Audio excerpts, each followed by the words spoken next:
मित्रों, जय माता दी। आज की इस वीडियो में हम चर्चा करेंगे वट सावित्री व्रत 2026 के बारे में।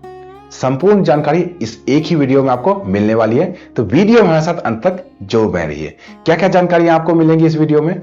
सबसे पहले तो वट सावित्री व्रत कब रहने वाला है 2026 में, इसके नियम क्या है, क्या क्या हमें इस दिन करना चाहिए, और सबसे जरूरी चीज, इस पूजन में हमें क्या क्या चीजों की जरूरत पड़ने वाली है। A to Z सभी चीजों की, सभी पूजन सामग्री की लिस्ट आपको मैं इस वीडियो में देने वाला हूं, तो बिल्कुल हमारे साथ अंत तक जरूर बने रहिए और कमेंट बॉक्स में जय श्री गणेश जरूर लिखें। आइए अब जानते हैं, वट सावित्री का व्रत जो होता है वो ज्येष्ठ मास की कृष्ण पक्ष की अमावस्या तिथि को रखा जाता है, और 2026 में वट सावित्री का व्रत रहेगा शनिवार 16 मई 2026 को। इस दिन अमावस्या तिथि रहने वाली है और इसका पारण अगले दिन सुबह सुबह किया जाएगा 17 मई को। यह तो हो गई कब रहने वाला है। इस दिन करना क्या चाहिए? सुहागिन जो भी महिलाएं होती है उनको इस दिन जल्दी उठना चाहिए और व्रत का संकल्प सुबह सुबह नहा धोकर अच्छे वस्त्र, नए वस्त्र पहनकर व्रत का संकल्प करना चाहिए। 16 श्रृंगार करना चाहिए, अच्छे से सजना चाहिए। बिल्कुल आपको सजने की इस दिन आजादी है। 16 श्रृंगार जरूर करना चाहिए, 16 तरह के श्रृंगार, और व्रत का पूजन के लिए जाना चाहिए। सामग्री में आगे बताऊंगा आपको। वहां पे आपको सूत के धागे से 5 या 7 बार व्रत की परिक्रमा करनी होती है और उसमें लपेटना होता है धागा। जब भी परिक्रमा कर रहे होते हैं उस समय एक ही बात आपको मन में रखनी चाहिए कि भगवान, जब तक मैं इस पृथ्वी पर हूं, जब तक मैं जीवित हूं, तब तक मैं सुहागिन ही रहूं, ऐसा मुझे आशीर्वाद दीजिए। इस तरह की कामना के साथ रक्षा सूत्र जो होता है वो व्रत को बांधना है 5 या फिर 7 बार। अगर आपके यहां 5 बार बांधा जाता है तो 5 बार, या 7 बार बांधा जाता है तो 7 बार। अगर इस संबंध में आप कोई जानकारी नहीं रखते हैं तो 5 या 7 दोनों भी चल सकता है। दोनों ही जो गणना है अच्छे हैं, 5 या 7 बार कर सकते हैं। साथ ही इस पूजन करने के बाद आपने पति के पैर में थोड़ा सा रौली लगाना है और अक्षत लगाकर उनका चरण स्पर्श करना है और गले मिलकर उनको प्रसाद जरूर खिलाना है। साथ में आपने जो पंखा चढ़ाया था वो पंखे से 2-4 बार उनको हवा भी जरूर लगाना है। हालांकि पहले जमाने में बिजली नहीं होती थी तो इसी प्रकार का पंखे से लोग काम चलाते थे, लेकिन आजकल तो एसी पंखे सब कुछ हैं, तो फिर भी अपनी मान्यताओं को हमें बचा के रखनी चाहिए और पंखा 2-4 बार भी जरूर झेलना चाहिए। और ऐसा प्रसाद परिवार के अन्य लोगों को भी जरूर खिलाना चाहिए। घर में जो भी आपसे बुजुर्ग है, आपसे बड़े हैं, उन सबका आशीर्वाद जरूर लेना चाहिए। उन सबका सौभाग्यवती भव, इस तरह का आशीर्वाद जब आपको मिलता है तो आपको असीम मन की शांति भी होती है और हमेशा ही आप सुहागिन भी बने रहते हैं। अब सामग्री क्या क्या लगने वाला है उसकी चर्चा कर लेते हैं।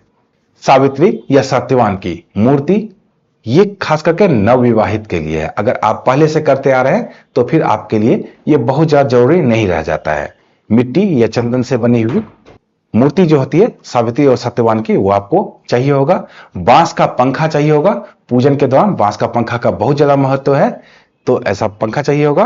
कच्चा सूत चाहिए होगा। कच्चा सूत अगर सफेद आपको मिल रहा है कहीं से तो उसमें थोड़ा सा रोली लगा दें या रंग लगा दें। लाल रंग का हो जाए तो ज्यादा अच्छा है, या फिर मौली का धागा तो हर जगह ही मिल जाता है, उसी से बरगद के पेड़ को लपेटने का काम आपको करना चाहिए। और मौली का धागा ऐसा खरीदना चाहिए आपको कि उसमें बहुत सारे धागे रहें।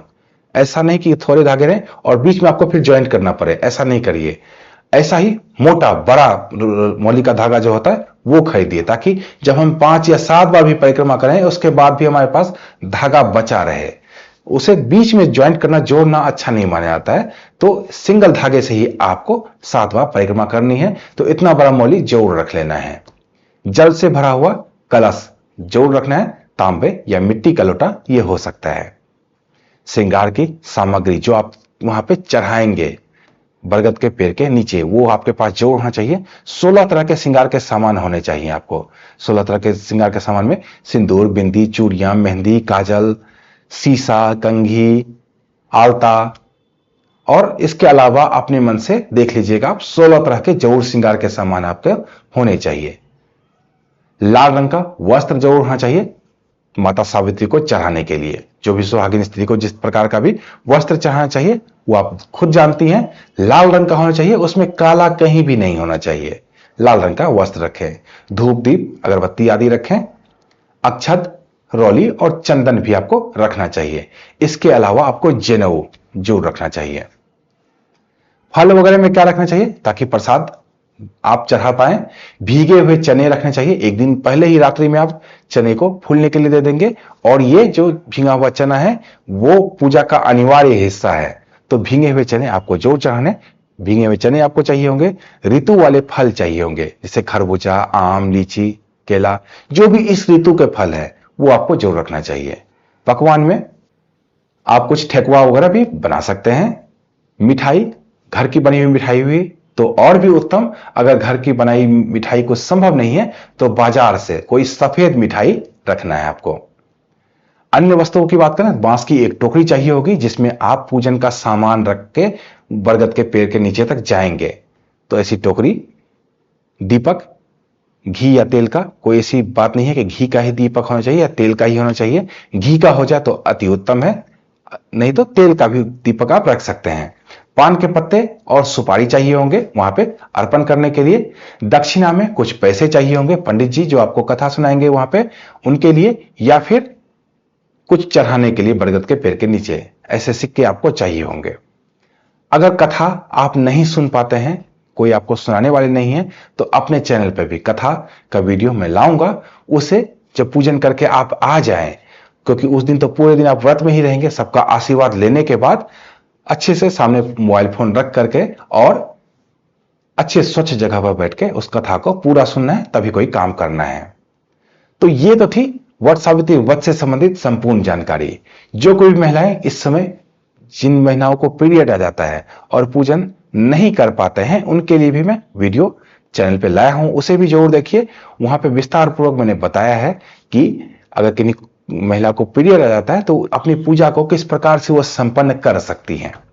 तो मिलते हैं इसी तरह की अन्य ज्ञानवर्धक वीडियो के साथ। तब तक आप देखते रहिए धर्म शिक्षा। जय माता दी।